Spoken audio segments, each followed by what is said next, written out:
What's going on YouTube? It is your boy Chris back again with another video for you guys today. It's been a while, I know, I apologize. The last week I've just been absolutely grinding the Twitch streams and I haven't had time to do YouTube, so I do apologize for that. But I'm going to try to get back onto the grind here and uploading every single day with Twitch streams as well. I know I have a lot of new subscribers on here from my Twitch stream, so I want to give you guys some different types of content.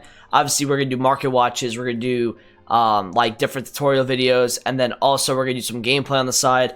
And then when team season rolls around, we're gonna have some pack openings, may even do something with FUT birthday packs today or tomorrow, depending on when you're watching the video. I don't know what I'm doing yet, we'll see. But in this video, we want to talk about the market and kind of what ended up happening today. So what ended up happening is we did get a goodie bag SBC again. Now last Sunday, what ended up happening is that the goodie bag SBC made a lot of people sell things off, but you saw a lot of things rebound in price over the whole week, because when people do the SBC, as long as it's not repeatable and it's not tradable, the market should be okay right after that. And what we saw again today is that the market was a little unstable, like a few hours leading up to the promo or leading up to 6 p.m. And then also a couple hours after, but the market is up a little bit now, from what I'm looking at here. A lot of icons are up a little bit, a lot of special cards. That mark was up in price. If I look right now, yeah, it's up right now. It's about 120.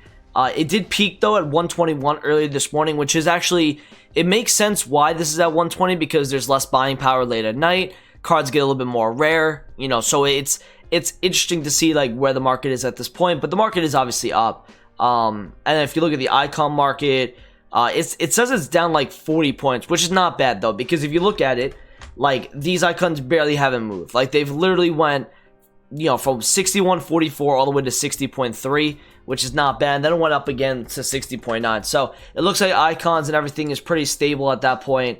Yeah, so that's really it with the market today. It kind of went down early in the morning, a couple hours after the 6 p.m. hour, and then it kind of went up and rebounded because people obviously have to play FUT Champions. So, of course, the market is going to go up after that. Now, I told some people on my Twitch streams to buy FUT birthday cards in the second set. Here was my thinking behind that, and I want to kind of explain myself. No one could have thought that this them putting out FUT birthday and putting both teams in packs until Monday was going to happen. Now, I hope you guys didn't sell your cards, because I do still think that even though they went down, right after Monday, they're going to go right up out of packs. I really do believe so. I even think they're going to go up even before then. I'm thinking Sunday, they're going to go up. So in case you guys have not bought FUT birthdays yet, you got to buy, I think, before Sunday, because again, we always talk about why do promo cards or Team of the Weeks, why do they go up on Sunday nights right after squad battles? Is because everyone decides that that day is the buy day, because everyone thinks that Sunday is the cheapest day, when in reality it's not. And when they do that and a collective effort is made that everyone is going to buy on the same day, the card actually goes up in price, because from squad battle awards, there is not much supply that comes on the market. Very, very little supply comes on these new promo cards, or even Team of the Week cards for that matter, especially for the upper tiers, the ones that we want to see go up out of packs. Why the FUT birthdays went down today? Here's what would have happened, and we're doing a little market discussion right now. If they only brought out the goodie bag SBC, the market for the FUT birthdays probably would have went up a lot tonight. They would have been out of packs for good, and they had only been supplied for about probably 3 to 4 hours today max. The majority of the people that do SBCs is in the first or second hour. That is why when you see marquee matchups happen, the cards peak after the first hour, the ones that you need for the SBC, and then they go down after. Same applies to the daily SBCs we usually get during FUTmas, or the daily SBCs we get during FUT birthday. They peak at about an hour and a half after the SBC comes out, and then they go down after.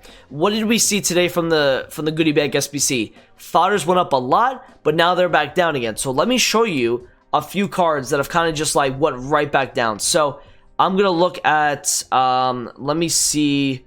Let's go look at Ziyech. Actually no, let's go look at Insigne. Let's look at this.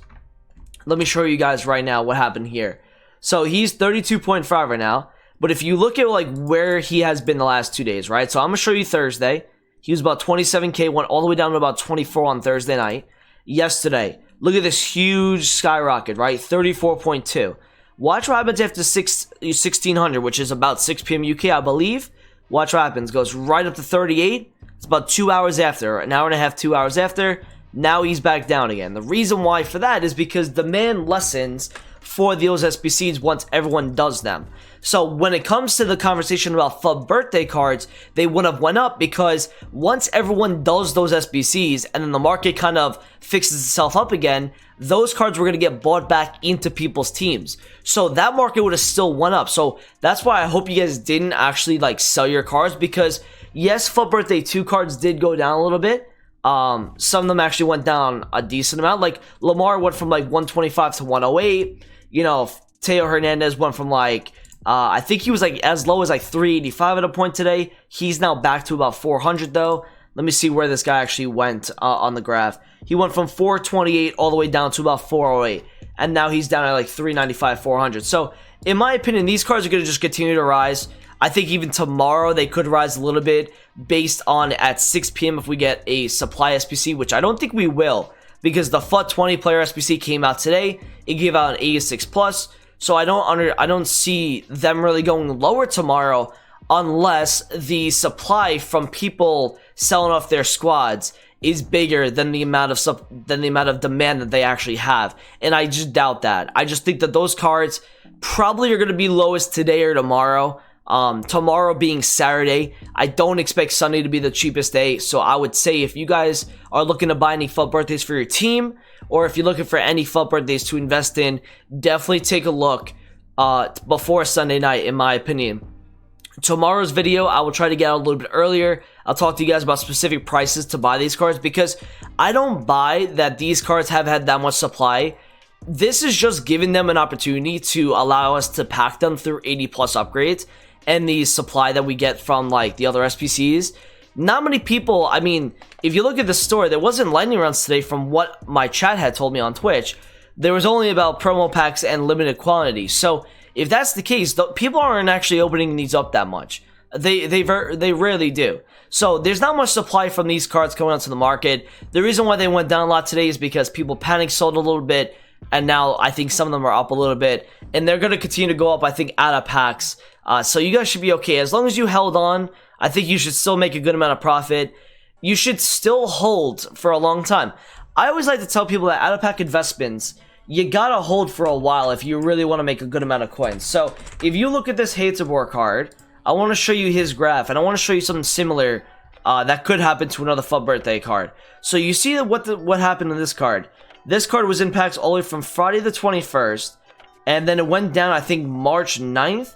Just because I think he got resupplied, or maybe there was a big sell-off or whatever. But look at what just happened after that, man. He just went flying and flying and flying and flying. Look at how high this guy is getting a month and a half, like literally a month and a half after he was in packs, right? Now, the same thing could be said with a like João Cancelo, a Premier League right back who has a lot of hype right now. All it takes is a few, just a few like people reviewing him. If you saw where he had went, he went from like 243 yesterday all the way down to 203. So that was a 40k drop off. If you look at where he was supposedly going, right, 211 on the Wednesday, he went all the way to 227. So he responded really, really well to Thursday flipping. That means you probably could have gotten him around 200k on the Wednesday, and you could have sold him for over 230 on the Thursday. That is what it's telling me. If I look at Thursday's graph, let me look. Yep, you could have sold him for 238 to 240. So you see how much like hype this guy's got? That was just on a regular Thursday. That guy went up 25 to 30,000 coins on a Thursday. That means that this card right here, you want to buy this. This is going to be a card that once he goes out of packs again, he's going to go up a good amount, and he's going to have that trend. Maybe not as high as what Haterbor went to, because you do have Prem Team season. We do have that kind of stuff coming out soon. But I still think you can see a card like that shifting upwards in that manner. And the longer you wait on those cards, the more money you could take on them over time. So that is pretty much like the FUT birthday discussion. If you guys hopefully held on to them, you should still be able to make profit out of packs. I don't really see them going much lower on the Saturday. Maybe just a tiny bit, depending on what they bring out in terms of SBCs and stuff. just to let everyone know, if they did not put out the FUT Birthday 2 and 1 team back in the packs, they would have went up tonight. So anybody that invested in them yesterday, and I had a few people say to me like, oh, you told me to invest in these cards, and now they're down. I'm sorry, dude. I mean, I can't tell the future that EA was going to put these two teams back in the packs, so I do apologize, but it's just, that's the risk of doing an investment, which is why, as you guys know, I always like to trade. So that's pretty much like it with the market in itself. I expect the market to just kind of like, obviously weekly sell-off is going to happen Saturday night, Sunday. You're going to see special cards probably drop a little bit. You're going to see the icons drop a little bit as per usual, and then over the course of the week they're all going to go up in price because people are in quarantine right now. So there's so many people on this game more than normal, and I don't suspect people to be off the game because this is giving people an opportunity to stay on the game and grind the game before team season comes out. I have a little filter that I like to use, guys, and this is going to make me a lot of coins in the future after we're done doing all these packs, because I only have about 3.3 or 3.4 million if I sold everything. It's a hunter and it's a shadow method filter. Now right now it's very, very dead at the moment, but this is going to be a way for me to make coins in the future. Is going to be going onto the market and finding deals on special cards with chem styles, with hunters and shadows. If you start to know the prices of these cards, you're going to really make a lot of coins on this. So, you know, this Harry Kane right here is at 73.5. Probably not the best deal. But, you know, in the future, if I see this card at 65, I know to buy it because I now know what he sells for with a hunter. So it's always good to put him on your transfer targets and do stuff like that. I personally would say that the Shadow Chem style filter is much, much better. But I study the informs and specials that have hunter on them, because I'm just more comfortable with it. This is what I've been doing for so long. So that's going to be a way for me to make a lot of coins. I'm also going to be doing that icon filter, which is 90k max, and it's going to be 15 mil by now. And that's going to be another great one. Just to make sure, guys, if you see anything over the hourly, which I'm seeing right now on this filter, make sure you guys put the filter. You're always going to get outbid on these cards, but always put the bid at over what your max buy now is, or your max price is. So when you reset it, that card is no longer there. And that's how you can compare a price snipe. But you got to be quick though. You got to know the prices, which is why I don't always recommend these filters to people. But if you're down to, you know, learn the filters, if you're down to, you know, learn the player prices, then fair fucking play. But, you know, right now what I'm doing at the moment is like, I'm trying to clear out some of the cards in my club. Like this, for example, is like a perfect example. A guy that I had sold at 50 to 51k earlier today, and a lot of these cards that you're seeing right now, chat, or I just called you guys chat, I've streamed so much, but if you look at a lot of the cards that I have bought, this was bought at 32.5, this was bought at 44, this was bought at 45, right? These are little 2, 3, 4k flippers, some better than others, right? I bought this at 40k, so that's about 5.5k on that card. Just more money available. You know, that Depay right there was about 54. That's about 7k profit right there. So, you know, just do more of this kind of stuff and, you know, you make a good amount of coins on it. But you got to know the prices. That's the biggest thing here. You have to know player prices. So hopefully you guys do enjoy this video. I'll have another video out for you guys tomorrow. Thanks for watching. Appreciate it. Comment, subscribe if you're new around here. And I'll talk to you guys in a video soon. Peace out.